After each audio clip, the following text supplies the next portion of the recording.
8th day God created. Airplanes? 51, yeah. On the 8th day, God created F-4 Phantoms. Jet engine mechanics. 8th day, God created fighter pilots. Fighter pilot, right. Clint Lowe. Well, I guess we'd have to say created the 178th. I suppose on the 8th day, probably And the Happy Hooligans. I went to Fargo High, to Fargo Central, to high school, and during that time the Guard was being organized, 1947, and about a good number of us from Fargo Central, Everett Bruss was one, we joined the Guard in 47. I think it was August of 47. So I was enlisted in maintenance as a so-called mechanic, I guess. Worked for Fred Quam for a while. And he was a Master Sergeant, I was a one-striper. You know, all the senior people were all World War II veterans. So it was a pretty nice time for us young ones to get into the Guard unit. I loved the P-51. When we were on active duty at George Air Force Base, it was really interesting in the morning when you'd go out there and all three squadrons would probably have about 10 to 15 airplanes running at the same time. So it was just a nice roar, and it was dark out, and you could see the flames coming out of the exhaust on the P-51. But we had a few cartwheels down the runways and a few belly landings, and one day we picked up 3 airplanes in one day due to problems. A good time with P-51s, and still enjoy the sound of one when I hear it.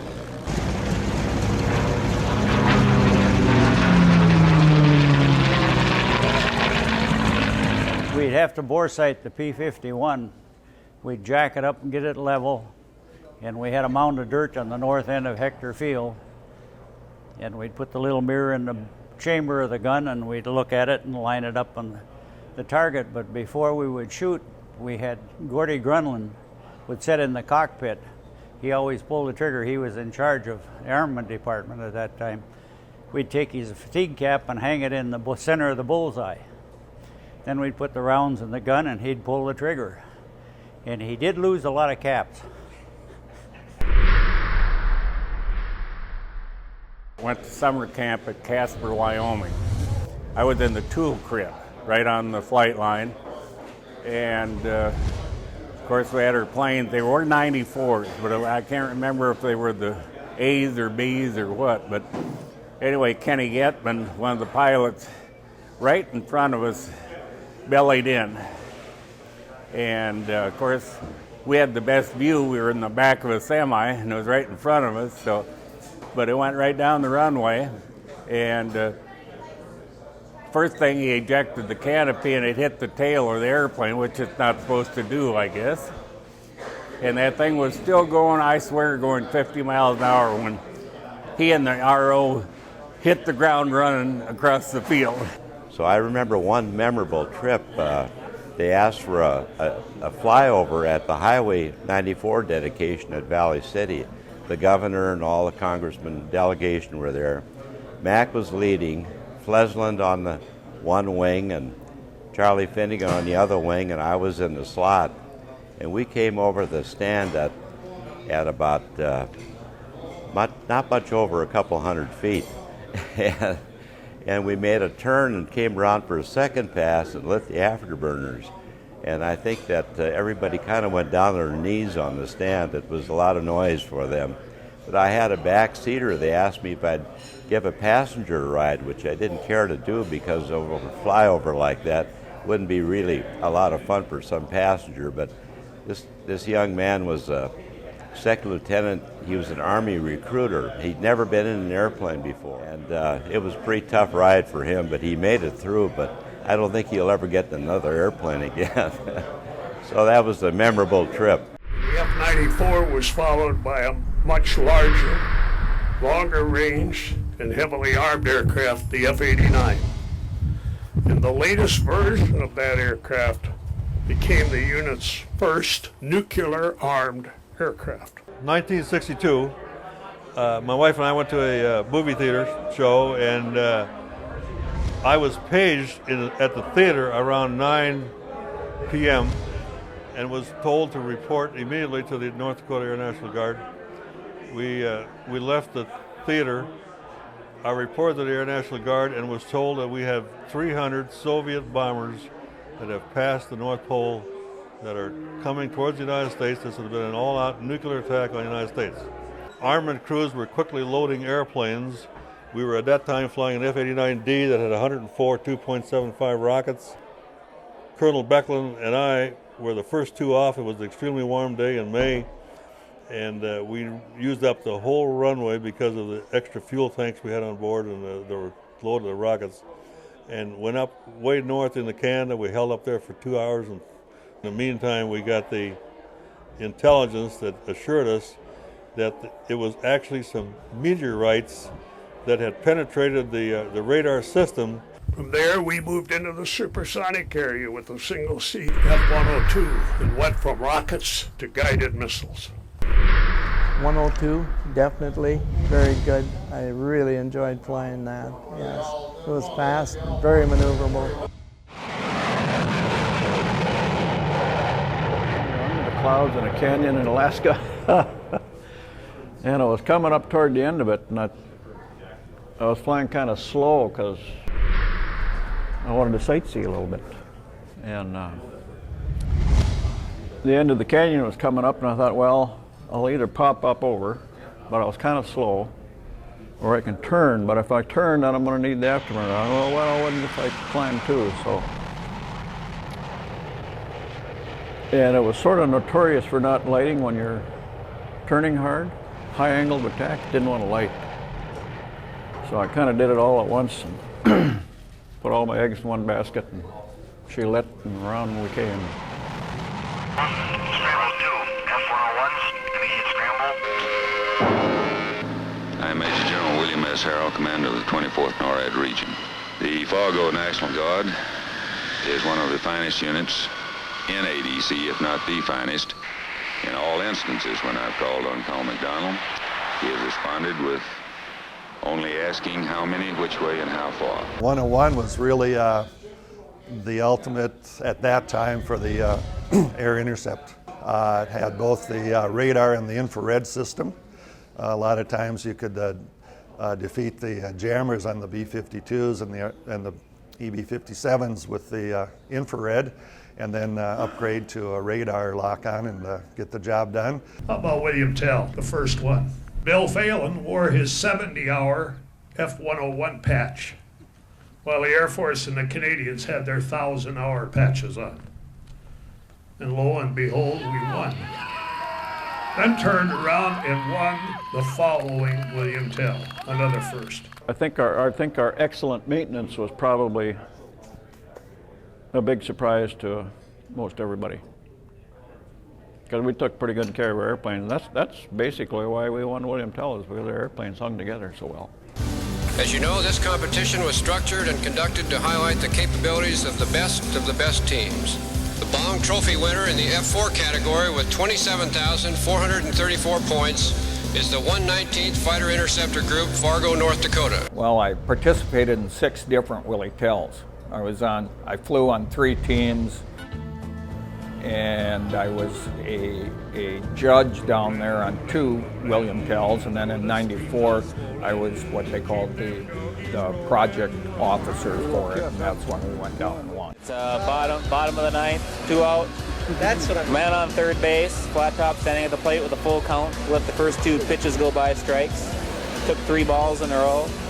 And now it's the crowd's on their feet, waiting for that last pitch to come across. They put the reliever in, Cy Young Award winner last year. We met the drone head on, squinted our eyes, got a tally ho on him, exploded into the vertical, got over the backside, tally 2, let the missiles fly, firing debris all over the place, knocked it off, and we're back on the ground. Questions? Yes, your Happy Hooligans have done it again. They've won the Willie Tell by overcoming formidable opponents. That missile is already on the rails. You can see this is a very experienced crew, and they're well prepared for this William Tell competition. It didn't hurt to have a little experience in how they were going to run it and what they were going to do to make sure the Air Force had an advantage. And so we were able to kind of neutralize that. Please raise your glasses and toast the best fighter unit on planet Earth. Just a little sidelight. TLAR is an acronym when you're going through pilot training. They give you all the formulas to do everything you're going to do in your instrument training. And then they say once you get enough experience, you use the TLAR method, which stands for that looks about right. You just know when to start to turn to join a radial or when to descend. And I get back to Fargo and they put my name up on the scheduling board, and the scheduling board then we had Roger Larson in the back seat and Dick Larson in the front seat. And I came along, and so they had to start using initials along with Larson. And so mine was T. Larson, and they looked at that. Someone looked at it and said, T. Larson, you're TLAR. And from then on, I was TLAR. They have a saying that says a pilot is always on fire. That's why they run to put the fire out. It will be the last time they fly the F-4. There may be better and faster planes than the Rhino, but there'll be none finer. And I guess my favorite F-4 story was when J.D. Nelson was flying one day, and Tiny Dura had just joined the unit, and he had been flying T-38s. He flew F-15s in the active duty, but he was flying T-33s in Fargo for a while. And when he finally got to get into the F-4, J.D. and he went up and did a basic fighter maneuver, a BFM, against each other. And J.D. was not going to get beat by Tiny, and they were up 0.7 hours, and I think he took 3,300 gallons of gas in the F-4 when he came back. So that was fun. I enjoyed stuff like that. I suppose 1 a.m., the phone rang. It's always ringing. And it was Kathy Rustin, the command post, calling and telling us to get up because you're probably going someplace. A whole truckload full of surgeons show up and a couple maintenance guys, and they have a Playmate cooler, regular, like you'd have your 6-pack of beer in on the way to the lakes, regular old red and white Playmate cooler, and in there is a heart that they just harvested from a little boy, I think it was, here in Fargo, and their Learjet's engine wouldn't start. Well, it turns out that it was pretty much unsafe for Mike and the cooler to be in the back seat, so we threw Mike out and strapped that cooler right in the back seat using the lap belt extender, and sent me off solo. The initial plan was, what the doctors told me was that a Learjet from Stanford was going to meet me at Hill Air Force Base in Salt Lake City, where I was going to pass them the cooler and then come home. Well, that sounded like a simple enough plan, so off I went with the Salt Lake City destination in mind. So I told the center, Salt Lake City Center, to pass on, my arrival time at Hill Air Force Base, and get that information to the Learjet that was coming from Stanford. Well, after about a half an hour went by, they came back and said, well, there is no other airplane coming from Stanford. There's nothing filed. There's nothing.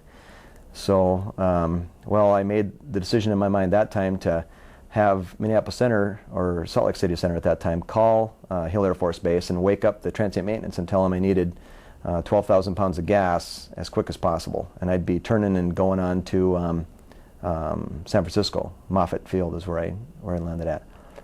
They found it hard to believe that I was carrying a heart. In fact, they made me spell it, because they didn't know. I couldn't understand I had a heart in the back seat, and it was a life or death situation at that time. I had them call and have the ambulance waiting, which they did. I landed there, and Moffitt's a Navy base, and again, it was the middle of the night, California time. Even with a 2-hour difference, I think it was probably 3 in the morning their time by that time. I don't remember, pretty late. Ambulance waiting there, shut down the airplane and grabbed that cooler out of the back seat and handed it to the ambulance driver, and he said thanks and sped off, and then it was just me and this corpsman from the Navy standing there, and he says to me, it's 3 o'clock in the morning and I don't know anything about F-4s. I'm going to bed. Here's a screwdriver. so I understand the situation with that heart was that normally they only do transplants with the heart out of the body for 4 hours maximum, and this one, by the time they got to the air guard there after they couldn't get their Learjet going, had already been 4 hours. But Andrew's situation was so extreme that despite the fact by the time it got to the hospital it had been almost 8 hours, still performed the surgery. And as far as I know, he's doing well. The building was built in 1984, and there was a lot of hoopla because before that, we were up at the north end of the airport up there in a little test cell that that made so much racket in the wintertime that I remember walking to college back when I was in school, and in the dead of winter you almost had to put your fingers in your ears because of the dense air would make the sound so loud across the entire city. So it was quite a feat to get this facility. Well, in the years leading up to 9/11, the Air Force was having an issue. They were losing F-16s due to turbine failures. It led to a TCTO, a time compliance technical order, to reblade all of the low pressure turbines in the whole fleet of Pratt & Whitney engines. And for us it meant removing one at a time the engines, from our 22 F-16s plus our 4 spares. Through the process of about 18 months, we were coming right down to the end of it when 9/11 struck. We got all of our motors done and all of our spares. We were able to support that CAP mission over the Capitol. Today I want to express our nation's gratitude to the Air Guard's 119th Fighter Wing, whose F-16s defended the skies over Washington that morning. In a time of great peril and uncertainty, you were America's first line of defense, and we'll never forget it. At the awards ceremony, the Happy Hooligans were recognized for their dedication and professionalism, as well as setting the mark for all C-21 units in the Department of Defense. The squadron also made Air Force history by creating a military maintenance program for the C-21 aircraft at the 119th Wing. I was the original crew chief on aircraft 6-4. Today they're prepping it to go to the museum. When that last C-21 departs today, we become the only state Air National Guard without a man-flying mission. It's a sad day, as I said, but it certainly is a proud day because, just as General Mack highlighted, the decades of success and superiority of this unit and the men and women of the 119th Wing have proven time and time again that you do it better than anybody else. The Wing continued extending its extraordinary flying safety record to over 38 years, with 206,667 flying hours and 108,811 sorties without a single mishap. I suppose on the 8th day, probably the beautiful scenery and people that we get to converse with in our life. I've been an aviator for almost 30 years. I've flown in 3 different squadrons. You will never experience the camaraderie, the closeness that you will at the Hooligans. The difference between the Hooligan unit and every other unit in the world is everybody on the base is a Hooligan, not just the flyers. The cooks, the mechanics, avionics, weapons, everybody, supply. Everyone is a Hooligan. Everyone is so proud of that. And you will not see that on another base in the United States or anywhere in the world. There's all kinds of stories on how it came about and all kinds of, renditions. The one I heard, of course, my dad they called Pappy because there was only a handful of prior pilots and World War II guys that were in the unit. We were on the way back to England. They had my flight element had aborted, so it was just the wingman and me coming back in Germany. And here's a lone, it's a B-24 flying along. See, and just as we came up there, this is no place for a B-24 to be alone. So as I escort him out, we fly up to it, and 4 parachutes came out of it. Jesus, what's happening here? So we went up there, and I finally got him on the radio, and all that was left in it was the co-pilot. And they'd been hitting the bomb bay with shrapnel. The bomb bay was full of gas. He was even afraid to talk on the radio for fear it might ignite it. And he wanted to know where he was before he bailed out. But I'd get a fix for him from England, see. Well, we were too far away from England to get the fix, so I said, everything was running, all 4 engines were running, and I said, stay in it a while, we'll get closer. Well, by the time I could get a fix, we could see the channel up ahead of us. See, so I said, stay in it till you get over the channel, and then I'll mayday for you, and they can pick you up. So we finally get out to the channel. They'd shot his cables off to his rudder, and anti-aircraft started shooting at him over the coast. And that thing is just flopping all over the air. He's trying to dodge anti-aircraft. So finally he gets out over the channel. See, and I said, well, it's just a little bit to England. He didn't dare try to land it because the bomb bay was full of gas. So I said, go over the turnaround, point it out towards the channel and bail out over England. So he went around there, turned around, got started back out, and he never came out, and he never came out. Pretty soon, about halfway across the channel, he back on the radio. He couldn't get out through the wheel well. That's where he had to bail out. So he made a circle around again, and he flew over a little neck of land that sticks out on England, about like that, see, and he flew right across the sea. I said, you're over land now, bail out. So he was gone again. Flies across the piece of land, out over the channel. And we get about 10 miles out over the channel, and out he comes. And we were at 8,000 feet when he bailed out, see. And he fell, and he fell. Oh my God, we got him all the way back, and his parachute isn't going to open. Well, it finally opened. He was still at about 1,000 feet when it opened.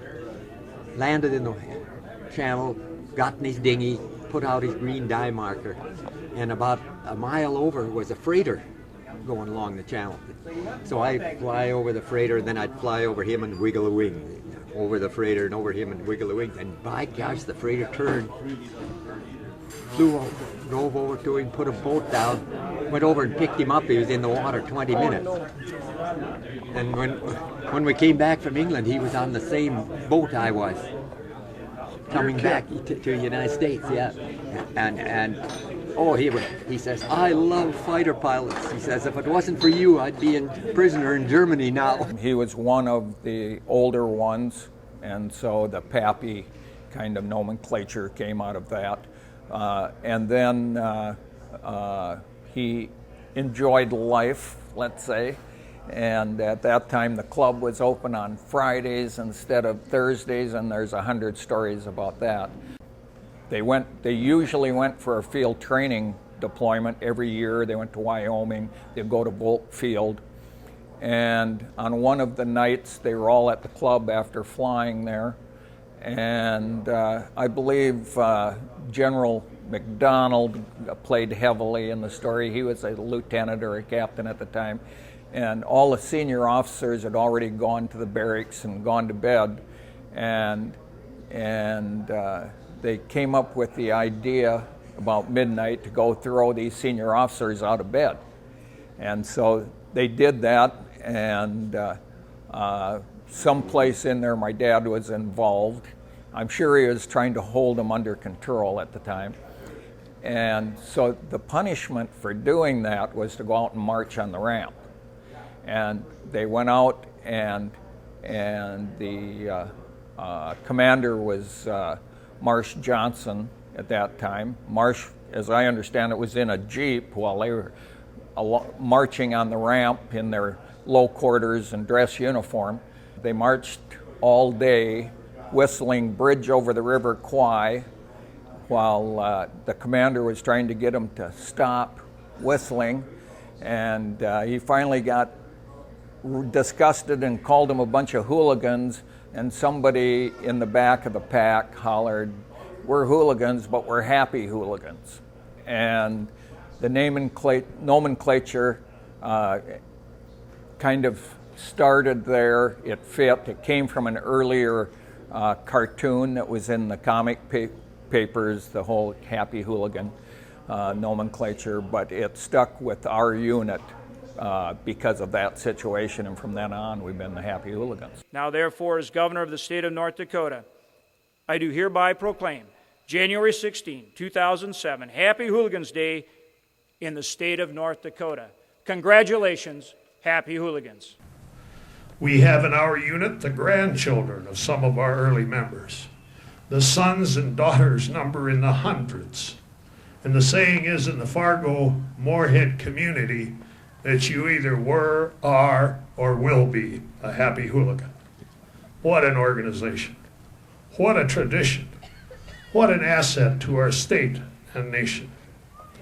It's great to see any hooligan at any time on the street or wherever he is. You got to say hi to him. You got to acknowledge that he's a hooligan, because we're one big family, and Colonel McDonald always wanted it that way when we joined as one big family. It's never broke. It's always been the same. I really enjoyed it. Thanks a lot.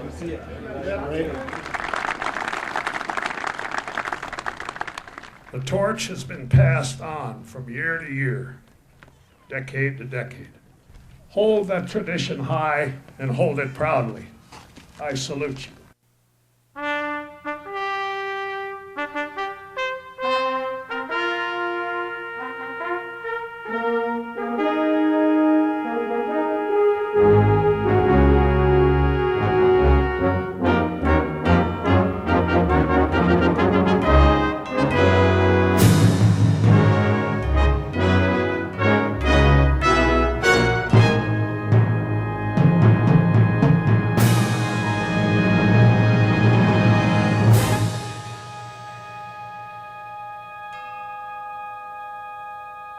Oh, say, can you see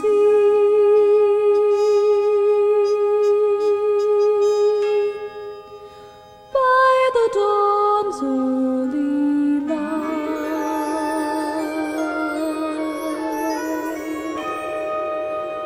what so proudly we hailed at the twilight's last gleaming,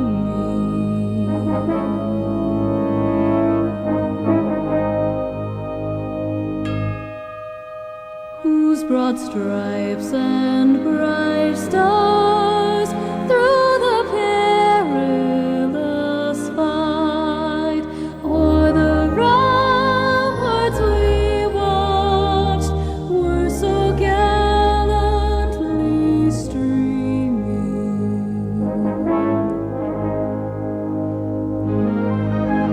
And the rockets rattling, the bombs bursting in air, gave proof through the night that our flag was still